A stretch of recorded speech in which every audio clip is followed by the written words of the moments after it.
성경 물음에 대한 물음. 이 코너는 가톨릭 신자들이 신앙생활을 하며 느꼈던 성서적인 물음에 대해서 살펴보고 다시 한번 신자들에게 새로운 신앙적 물음을 던짐으로써 묵상해보는 시간입니다.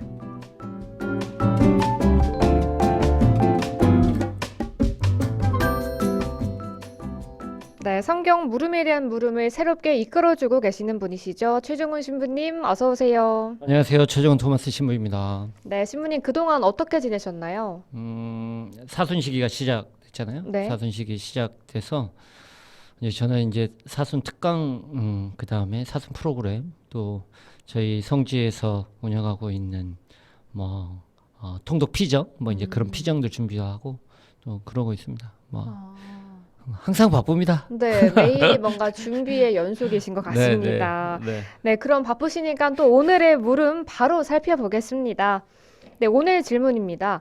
가나안 여자가 예수님께 자신의 딸을 도와달라는 말에 예수님께서는 자녀들의 빵을 집어 강아지들에게 던져주는 것은 좋지 않다라고 하셨는데요.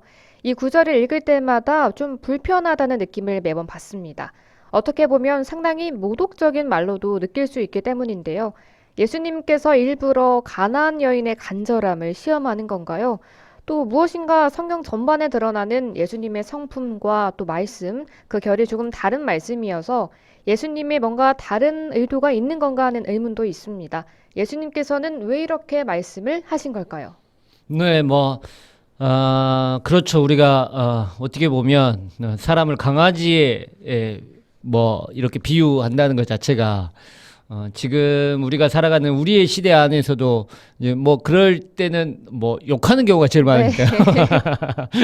그런데 이제 그러면 그렇게 사람을 강아지에 비유하고 그다음에 그 비유한 것들을 또 그 여자는 그렇게 받아들이고 또 했던 그런 모습들이 좀 불편하게 느낄 수도 있다고 저는 생각이 됩니다. 네. 또 이제 예수님의 말씀이 어떻게 보면 복음서 안에서도 계속해서 위로나 아니면 굉장히 사랑이 이렇게 담긴 말씀, 그 다음에 좀 아픔이 이렇게 감싸주고 보듬어주고 포용해주는 그런 말씀인데 여기는 굉장히 차갑고 냉철하게 하시는 말씀처럼 느낄 수도 있다고 저는 생각해요. 이제 그게 예수님이 직접 얘기를 하셨다라고 생각하기보다는 이게 이제 어떤 저자의 의도, 그러니까 쓴 사람이 예수님의 말을 빌려서 어떤 저자의 의도, 그 저자가 하고 싶었던 얘기일 수도 있고, 아니면 우리가 모르고 있는 어떤 시대적 배경에 대한 이야기일 수도 있고, 여러 가지 해석들이 가능합니다. 제가 오늘 이제 이걸 준비하면서 이제 애청자들한테, 이제 청취자들한테 드리고 싶은 말씀은 제가 오늘 이제 이 구절에 대해서 네. 이제 여러 가지의 이야기들을 많이 해드릴 텐데 그게 이제 정답은 아닙니다. 가장 중요한 건 성경은 조금 이런 의문이 들었을 때는 한번 곰곰이 내 삶 안에서 비춰보는 게 가장 중요하다고 생각해요. 네. 그래서 나름의 해석 아니면 나름의 그 강아지에 대한 표현 자체를 예수님께서 너무 불편하게 생각하지 마시고 한번 이렇게 곰곰이 되돌아보는 것들도 굉장히 중요한 것 같아요. 성경 묵상 안에서 굉장히 중요한 거는 나에게 좀 이제 이렇게 뭐라고 해야죠? 이렇게 툭 하고 걸리는 부분들이 있잖아요. 네. 그런 부분에 대해서는 잠시 멈추어서 곰곰이 생각해 보는 것도 우리가 성경 묵상하는 좋은 방법 중에 하나이지 않을까라는 생각이 듭니다. 그렇습니다. 네. 또 이 관련 내용이 마테오복음 15장 21절부터 29절, 또 마르코복음 7장 24절부터 30절에 나오는데요. 이 마르코복음 7장 26절의 이야기 속 부인이 이교도라는 이야기가 나옵니다. 이 부분에 좀 집중할 필요가 있다고요. 네, 7장 26절에 보면 이제 부인을 소개할 때 네. 이제 부인이 왔다라고 했는데 이제 그 부인을 설교할 때 그 부인은 이교도로서 시리아 페니케아 출신이었다라고 표현되어 있습니다. 여기에서 이제 우리가 다른 말보다 시리아 페니케아 출신이면서 이교도라는 말에 그러니까 출신은 다 다를 수 있는데 그러니까 예수님도 나자렛 출신이라고 얘기하잖아요. 네. 이제 그런 것처럼 그 출신에 따라 가지고 이 사람들은 내가 어디서 태어나고 어느 지방 사람들이고 거기에 대한 풍습이 어떤 것이고 종교가 어떤 것인지 아니면 신앙이 어떤 것인지에 대해서 굉장히 중요하게 생각하니까 그럼에도 불구하고 출신보다는 이교도라는 말에 좀 더 집중하면 저는 좋겠다는 생각인데, 이교도는 뭡니까? 하느님에 대한 신앙 자체를 없다는 거죠. 네. 유다교였던 사람들은 하느님에 대한 신앙, 그러면서 그 신앙에 따라가 율법을 지키고 살아갔던 사람들이지만, 이교도라고 표현하는 이 사람은 그런 신앙이나 아니면 하느님에 대한 믿음이나 예수에 대한 믿음 자체가 없다는 거예요. 우리가 제가 예를 들어 생각해 보면, 천연세대를 받지 않는 꼬마아이들에게 영성체를 주지 않은 이유는 그들이 신앙을 가지고 있기 때문이 아니에요. 만약에 조그만 밀전병 같은 조그만 이걸 예수님의 몸 성체라고 하면, 믿음이 이교도 사람들은 그게 어떻게 사람들이 살이냐. 그렇게 말할 수 있죠. 그렇죠. 네. 포도주가 어떻게 예수님의 피냐. 그거는 사실적, 그러니까 팩트적 차원이 아니라 신학적 차원에서 받아들여야지만, 믿음이 있어야지만 그것들을 받아들일 수 있다는 거예요. 그러니까 어린 아이들에게 청년세대를 받지 않는 아이, 뭐 청년세대를 받는 아이들도 뭐 이제 그런 생각, 의심을 가지겠지만, 네. 아이들에게 영성체를 주지 않는 이유는 그 영성체가 예수님의 몸이다, 예수님의 피다라는 어떤 믿음이 없기 때문에, 단순히 그거는 그냥 밀전병일 뿐이에요. 그렇죠. 밀전병, 그냥 맛없는 빵일 뿐이에요. 네. 그렇게 돼버리면 이교도라는 사람이 예수님에 대한 믿음, 하느님에 대한 믿음을 없이 그냥 와가지고 얘기했던 건 어떤 의도냐면, 그냥 내가 아파하고 힘들어하는 것들을 그냥 들어주라고 하는 거예요. 기복적 신앙이 굉장히 강하다는 거죠. 네. 그래서 예수님께서는 그 여자를 1차적으로 반대하십니다. 지난주에 우리가 들었던, 어떻게 보면 함구령에 대한 의미하고도 굉장히 비슷해요. 함구령의 의미도 그러잖아요. 얘기하지 마라고 했던 건 뭐냐면, 네가 너무 한 부분만을 보고 기복적 신앙으로 다가가는 거야. 네. 내가 어떤 힘을 가지고, 어떤 권력을 가지고, 아니면 어떤 능력을 가지고 너의 아픔, 아니면 너의 배고픔, 아니면 너의 슬픔을 없애주는 것만을 바라보면 진정한 메시아로서의 예수님을 받아들이지 못한다는 거죠. 근데 이 예수님의 어떤 저자의 의도 자체도, 이 사람이 기복적 신앙으로 그냥 내가 필요한 거 있으면 자판기를 딱 누르면 그 자판기에서 그 필요한 것들이 나오는 것처럼, 예수한테 가가지고 아무런 믿음이 없이 그냥 내가 힘드니까 그거 뭐 없애줘 라고 예수님한테 청해드리면 예수님이 그걸 없애준다 라고 하면, 그 다음에 예수님을 따르려고 하는 어떤 믿음이나 그런 게 생길 수도 있지만, 많은 경우 오해를 하면서 받는다는 거죠. 네. 그래서 예수님께서는 일단은 자녀들이 먹을 빵들을 강아지에게 던져주지 않다. 그래서 굉장히 어떻게 보면 잘못된, 강한 표현일 수도 있지만, 네. 이교도라는 믿음이 없는 어떤 기복적 신앙에 대해서 굉장히 반대하고 있다는 겁니다. 이제 그런 면이 없지 않아 있어요. 그래서 저는 이 표현 안에서 가지고 있는 것들 중에서는 우리들의 신앙 자체가 어떤 건지 한번 되돌아봤으면 좋겠어요. 어제도 제가 미사 시간에 그런 강론을 한 것 같은데, 우리가 기도를 하면서 우리의 바램들이나 우리들의 원의들이 분명히 있어요. 네. 그것들을 하느님께 청해드려요. 어떤 경우에, 많은 경우 그런 것들이 기도가 이루어질 때도 있지만 이루어지지 않을 때도 있어요. 그러면 만약에 우리가 이런 자판기 같은 기복신앙을 가지고 있다고 한다면, 들을 때엔 하느님에 대한 열성적인 신앙을 가지겠죠. 내 바램들이나 아니면 내 필요가. 하지만 그렇지 않으면 어떻겠습니까? 안 믿겠죠. 네. 신앙 자체가 굉장히 싸구려틱해진다는 거죠. 근데 제가 어제도 기도에 대해서 이야기하면, 우리가 내가 청원 기도, 내가 바라고 있는 것들을 하느님께 하면 기도 드릴 때에도 그 기도뿐만이 아니라 우리는 그 바람들이 정말 하느님이 원하시는 것인지를 다시 한번 생각해 봐야 돼요. 그게 하느님의 뜻에 맞는 것인지. 그게 저는 우리들의 청원기도, 기복신앙의 플러스가 돼야 된다고 생각하거든요. 내가 바라고, 내가 원하고, 내가 필요하고 있는 것들을 기도를 하지만, 그 내가 원하고, 내가 바라고, 내가 소망하고 있는 그 뜻이 하느님의 뜻과 맞가진가? 네. 라는 걸 끊임없이 고민하는 게 저는 우리들의 신앙의 모습이 되어야 되지 않을까라는 생각입니다. 그래서 그 기준이나 그 변화가 어찌 보면 하느님의 모습과 이렇게 닮아가는 그런 우리가 되었으면 좋겠다는 생각이 듭니다. 네, 저는. 그렇습니다. 신부님의 말씀을 들으니까 이 해당 구절에 대한 의문점이 조금 좀 해소가 되지 않았나 좀 싶고요. 네. 또 신앙과 믿음 없이 무조건적인 이런 기적만 바라는 이 여인에 대해서 충고를 해주신 것이라고 좀 잘 알아들을 수 그렇죠. 있었던 것 저는 같습니다.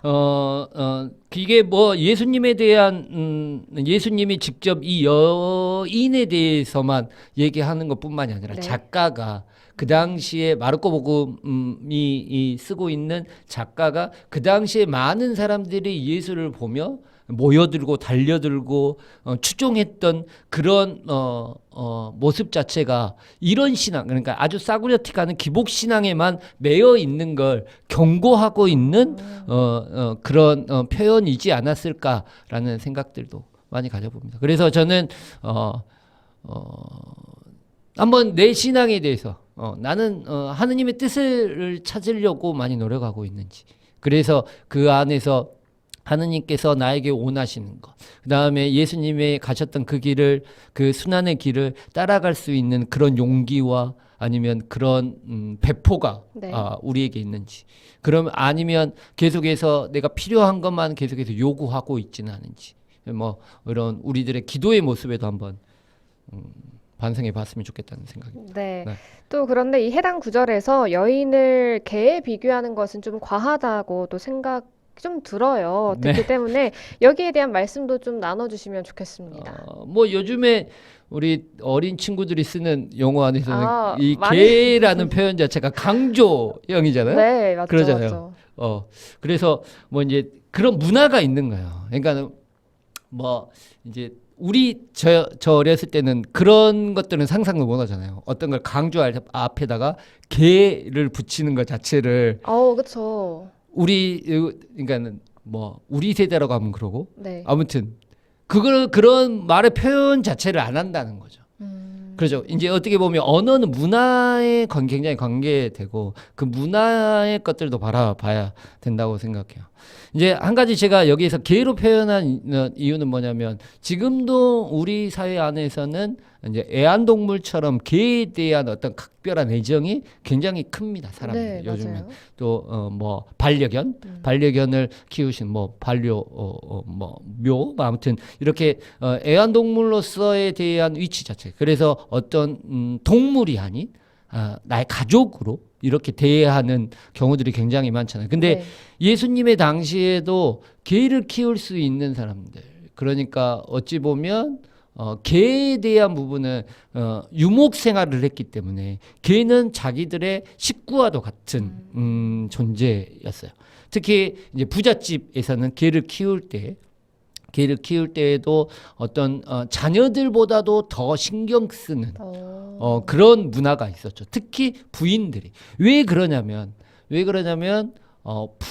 그 당시에 여자들이 가졌던 위치 자체가 굉장히 낮잖아요. 네. 어떤 뭐 소유물처럼 되었던 것이기 때문에 그래서 애정을 둘 데가 없었죠. 왜냐하면 자식들도 어떻게 보면 기존에 있었던 노예들이 다 키우고 네. 그러잖아요. 그 다음에 뭐 남편에게 애정을 받기보다는 그래서 자기가 애정을 쏟을 수 있는 곳이 애완동물 아니면 뭐 이제 그 키우는 동물들에게 이렇게 많이 되죠. 그래서 그 당시의 문화 안에서도 부잣집의 부인들은 자식들보다 자기가 가지고 있는 강아지나 개에게 훨씬 더 많은 신경을 쓰고 있었다는 거죠.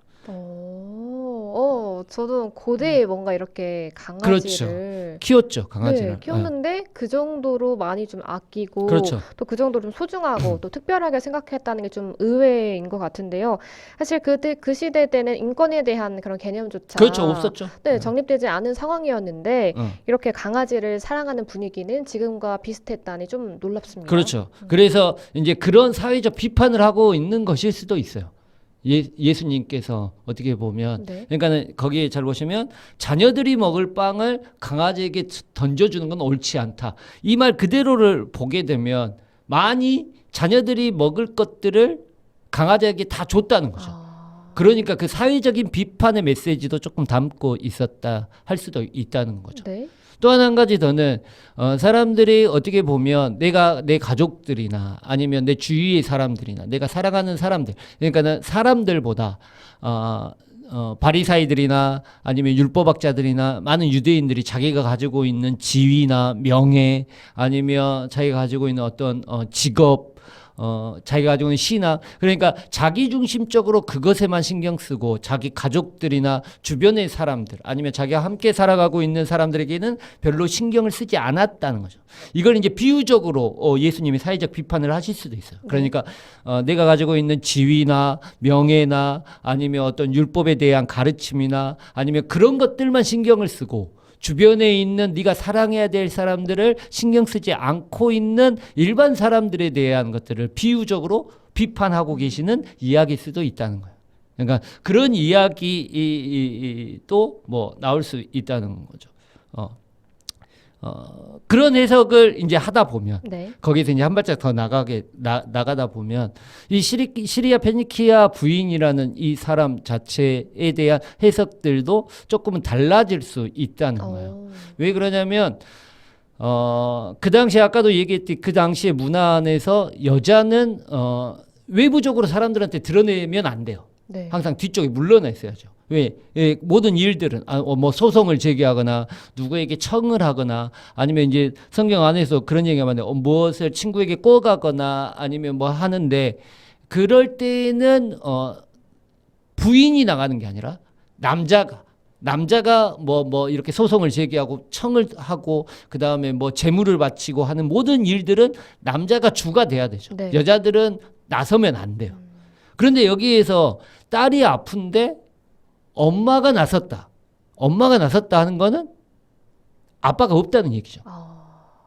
그렇죠. 네. 원래 딸이 아프면 이제 많은 경우 야이로의 딸, 그러니까 회당장의 딸이 아팠을 때에도 야이로라는 회당장이 예수님께 부탁하고요.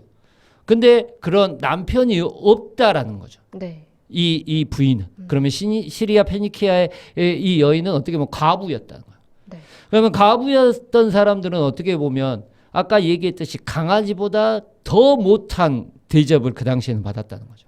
왜냐하면 자기가 보호해줄 어떤 남편이라는 보호막도 없고 그러면서 모든 일들을 혼자 자기가 다 이렇게 해야 되기 때문에 네. 그래서 더 허드렛 일 아니면 더 노예보다도 못한 어떤 취급을 받으면서 그 당시에 살았다는 거예요. 그러면 이런 분위기 안에서 잘 보면 사회적으로나 아니면 사회 관계 안에서 시리아 페니키아라는 과부의 역할 자체는 어찌 보면 강아지보다도 못한 존재로서 살아왔던 거죠. 네. 그래서 동급으로 자기를 취하는 거예요.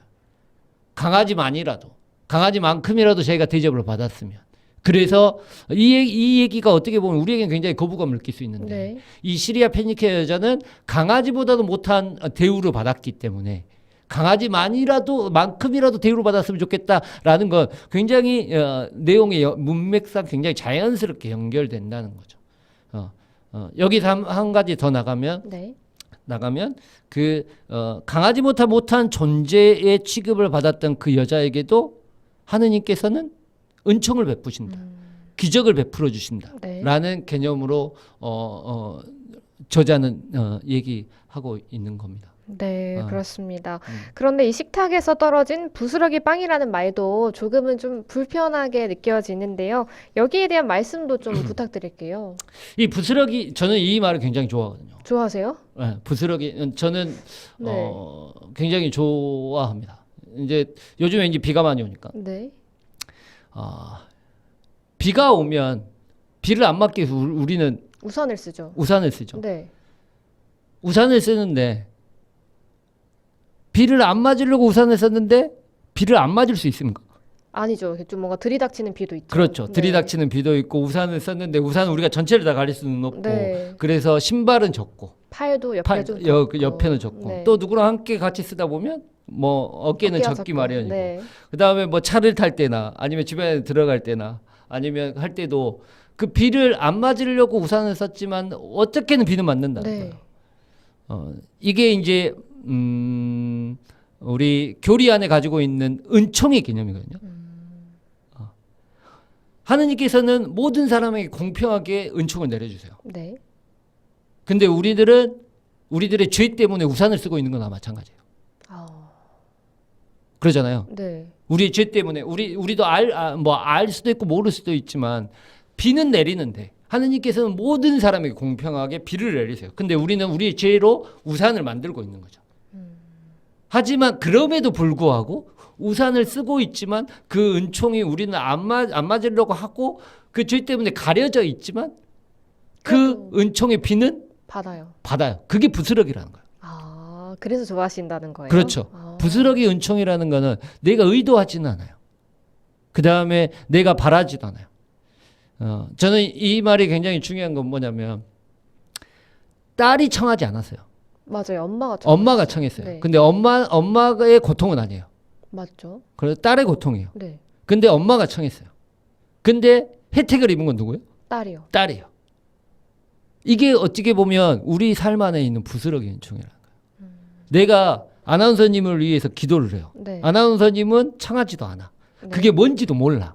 그게 어떤 건지도 몰라. 네. 하지만 내가 아나운서님을 위해서 기도를 하고 아나운서님을 위해서 이 어머니처럼 열정을 가지고 겸손하게 하느님 앞에 나아가서 아나운서님을 위해서 기도한다고 하는데 나는 그게 어떤 건지도 모르면서 나를 통해 받는 거예요. 그렇죠. 근데 온전히 받을 수는 없죠. 네. 제가 한 게 아니니까. 그렇지. 그다음에 내가 의식하고 있는 게 아니니까. 하지만 그래도 은총은 받는다. 그게 부스러기 은총이라는 거죠. 네. 나는 그럴 만한 가치가 없어요. 강아지라는 가치. 그러니까는 나는 그럴 만한 존재도 아니야. 믿음에 대한 것도 없어. 그 다음에 내가 그렇게 착한 사람도 아니야. 그럼에도 불구하고 하느님께서는 내가 하느님께서 주시려고 하는 은총을 온전히 받지는 못하지만 네. 그럼에도 불구하고 하느님이 주시는 은총을 나는 부스러기 은총이라고 받을 수 있다. 그래서 우리들은 그 부스러기 은총을 통해서라도 더 성장한다는 거예요. 이게 이제 우리가 일반적으로 드리는 성사에 대한 문제도 있네요. 우리가 뭐 성사라고 하면 너무 거창하니까 우리 미사를 드린다고 생각합시다. 네. 저는 신부니까 매번 미사를 드려야 돼요. 매일 미사를 드려. 근데 매일 미사가 똑같은 마음으로 똑같은 열정으로 똑같은 생각을 가지고 하느님께 온 마음을 다해서 미사를 드릴 수 있을까? 아니요. 그렇죠. 네. 저도 인간이니만큼 분심도 들고 또 이제 뭐 몸이 피곤하면 그쵸. 막 그만 이거 빨리 끝내야 되겠다라는 어떤 그런 온 마음을 다해서 한다고도 하지만 그렇게 못 하는 거예요. 하지만 미사 자체로 주어지는 은총이 있는 거예요. 내가 의도하진 않았지만 네. 그 하느님께 그걸 일적으로 우리에게 주어지는 은총이라고요. 또한 내가 의도하고 내가 온 마음과 온 열정과 온 생각과 온 정신을 다해서 미사를 드릴 수 있잖아요. 그거는 물질적으로 주어지는 은총이 아니라 내 개인적인 의향과 아니면 내 개인적인 인간적으로 주어지는 그런 은총이 있다는 거예요. 그 은총이 언제나 우리에게는 성사로서 다 주어진다는 거예요. 그게 은총론이 굉장히 중요한 이론인데 그게 뭐냐면 어려운 말로 네. 사람에 대해서 효과가 일어나는 건 인효성의 은총이라고 그러고요. 인효성의 은총. 그 다음에 이제 일적으로 그냥 내가 어떤 의도를 가지지 않고 그냥 미사만 드리면 네. 그냥 그 자리에 앉아 있으면 은총을 받는 그거는 일적으로 주어진다고 해서 사효적 은총이라고 그럽니다. 인효적 은총, 사효적 은총이라고 하는.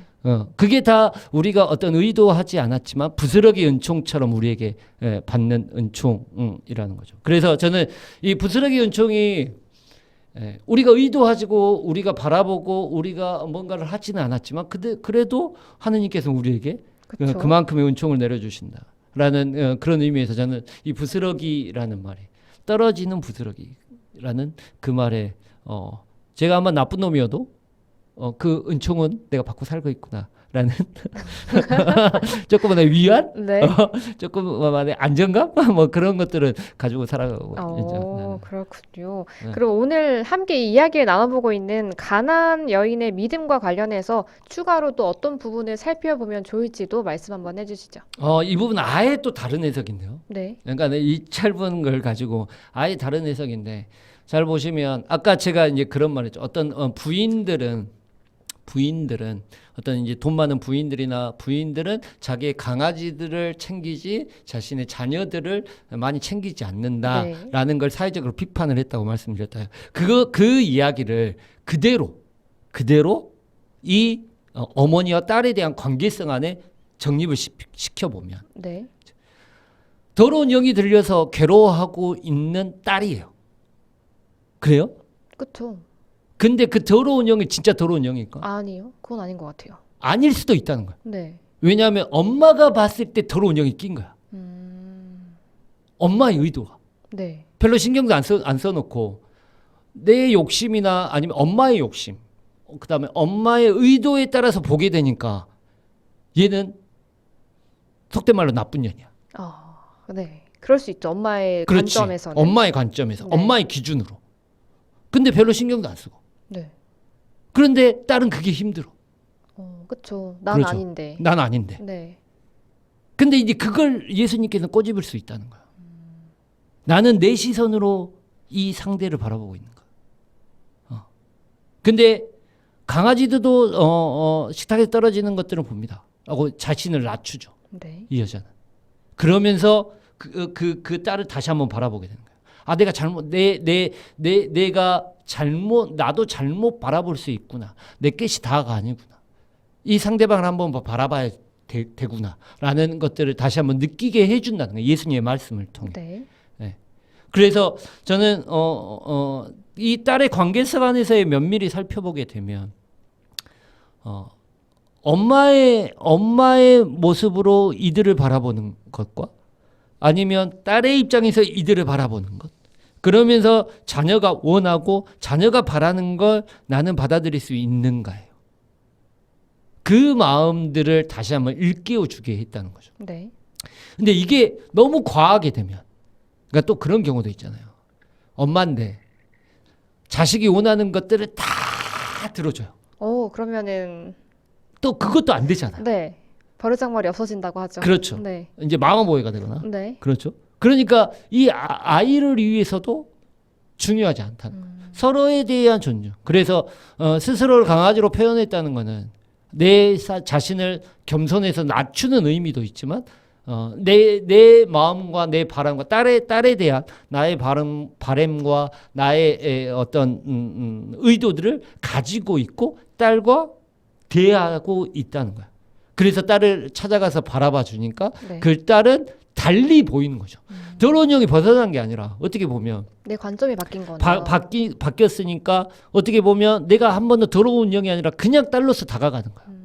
그 자리에 누워 있고 더러운 영은 나갔다고 표현되고 있지만 네. 그 모습이 그래서 그런 의미에서도 한번 바라볼 수 있다는 거예요. 나는 언제나 이 사람을 바라볼 때 나의 의도와 아니면 나의 욕심만을 이 사람에게 투영해서 바라보고 있는 건 아닌가라는 그런 의미가 될 수도 있다는 거죠. 네, 그렇습니다. 네, 오늘 부스러기 은총까지 잘 들었는데요. 아쉽게도 오늘 이야기를 좀 마쳐야 할 시간이 다가왔습니다. 이 신부님께서 오늘 함께 이야기 나눠본 복음을 통해서 우리가 스스로에게 또 어떤 물음을 던지고 또 묵상했으면 하는지 말씀 나눠주시죠. 네, 저도 그런 것 같아요. 저도 하다 보면 언제나 내가 중심이기 때문에 타인을 바라보면서도 내 입장에서 많이 바라보고 있는 것 같아요. 많이 바라보고 있으면서도 근데 우리가 더 저는 고민해야 된다고 생각해요. 내가 바라고 있는 게 무엇인지 먼저 내가 바라고 있는 것이 무엇인지를 먼저 찾고 네. 그 다음에 그것만을 생각하다 보면 이 사람이 뭘 원하고 있는지에 대해서 보지 못한다고 저는 생각하거든요. 내가 원하는 게 있다고 한다면 이 사람도 무엇을 원할까를 다시 한번 고민해보고 바라보고 생각해보고 그 다음에 그것들을 얘기를 들어보는 거. 그래서 내 걸 포기하는 게 아니라 네. 저는 맞춰가는 거라고 생각해요. 이 사람이 원하는 것과 내가 원하는 것들을 내가 그러면 포기할 게 뭐지? 아니 그래도 내가 주장할 게 뭐지? 라고 하면 이렇게 마음을 이해하고 폭을 넓혀가고 사람이 이렇게 맞춰가는 거라고 생각해요. 그 맞춰가다 보면 하느님이 주시는 어떤 은총에 대해서 그러면 내가 가지고 있는 욕심을 이 사람에게 투영해서 바라는 게 아니라 이 사람이 가지고 있는 꿈들을 내가 대신 이 사람을 위해서 하느님께 빌어줄 수 있다는 거죠. 네. 그러면 반드시 하느님께서 주시는 부스러기 은총을 받는다는 거예요. 저는 그렇다고 봅니다. 그거는 진리라고 저는 생각해요. 네. 하느님은 외면하지 않으세요. 그래서 우리 스스로 우리가 원하고 있지도 않지만 그 다음에 아니면 우리가 의도하진 않았지만 그 부스러기의 은총은 또한 나에게는 아니지만 이 사람에게 내가 바라고 있는 이 사람에게 그 은총의 부스러기들을 은총의 부스러기들을 넘겨주시지 않을까 내려주시지 않을까라는 생각을 합니다. 그래서 내 욕심이 아닌 우리들의 행복 또 그들의 사랑 때문에 하느님께서는 은총을 주신다는 걸 우리가 믿고 그들을 위해 한 번 더 기도하고 하느님께 다가가는 우리들의 마음이 되었으면 좋겠다는 생각입니다. 네. 네, 저도 그 부스러기에 대해서 살짝은 안 좋은 게 아닌가라고 생각을 했었지만 오늘 다시금 이 부스러기가 나쁜 것만은 아니다라는 걸 또 다시 한번 깨닫게 되는 것 같습니다. 네, 신부님 오늘도 좋은 말씀 감사하고요. 저희는 다음에 또 뵙겠습니다. 감사합니다. 네, 감사합니다. 네.